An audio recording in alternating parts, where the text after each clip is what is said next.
Good morning मंडळी. It's a brand new day. रोजच्या दिवसाची सुरुवात आज जरा वेगळी करू असं वाटलं. का माहिती आहे का, आज तर एक तर झोप छान झाली होती, त्यामुळे एकदम फ्रेश वाटत होतं. पहिला कॉल अमेरिकेला असतो माझ्या पिल्लूला, म्हणजे माझ्या निहिराला. बहिणीची मुलगी आहे माझी, आणि ती गोड गोड इतकी छान आहे ना, तिच्याशी बोललं की मला खूप छान वाटतं. त्याच्यामुळे मी आज तिला फोन केला. म्हटलं आपली गुड मॉर्निंग अजून चांगली करू. लगेच स्वयंपाकाला गेले नाही. म्हटलं थोडा वेळ आपण अंगणात बसू, थोडाफार जो काही निसर्ग आहे तो बघूया. नाही तर उठलं की आपलं राहत गाडगं सुरू, स्वयंपाक करा, हे करा, पूजा करा, आवरा. कंटाळ येतो ना कधी कधी. मग थोडा थोडा चेंज करायला पाहिजे, जेणेकरून आपल्याला मोनॉटनस वाटणार नाही आणि बोर पण होणार नाही. ते बघा ना, होला येऊन किती छान बाजरी खातोय.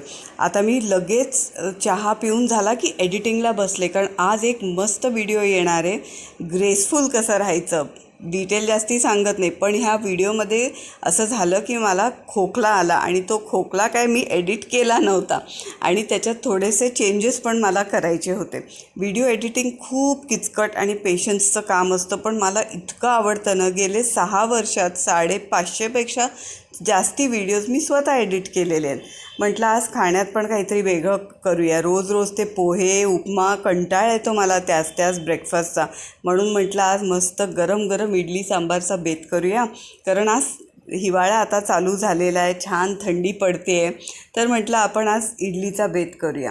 काही छोटे छोटे चेंजेस जे आपण आयुष्यामध्ये करतो ना, त्याच्यामुळे खूप फरक पडतो. सो हे चेंजेस आपण करणं अपेक्षित असतं, पण आपल्या हातात असतं ते चेंजेस करणं. आपण ते जर का चेंजेस नाही केले तर आपल्याला खरंच कंटाळा येऊ शकतो. तर डे टू डे रुटीनमध्ये हे चेंजेस कसे करायचे हे तुम्हाला व्हिडिओमधनं दिसतातच. ऑफकोर्स मी एक करता करता शिकले. आज संध्याकाळी होती त्रिपुरी पौर्णिमा. इतका सुंदर चंद्र होता, पण त्या चंद्राचं जे सौंदर्य आहे ना, ते काय मोबाईल कॅमेरामध्ये एवढं कॅप्चर होत नव्हतं. तरीसुद्धा घरी आले, मस्त पणत्या लावल्या.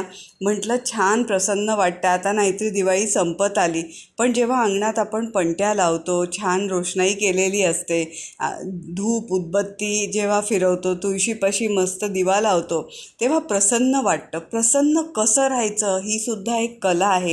ही कला आपल्या स्त्रियांना अवगत असते, पण आपण त्याच्यावर फोकस करत नाही.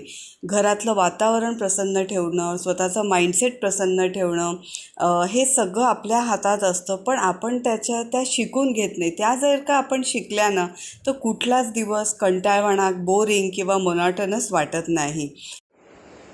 मला असं वाटतं की आपण ना सगळेजण आनंद शोधत असतो.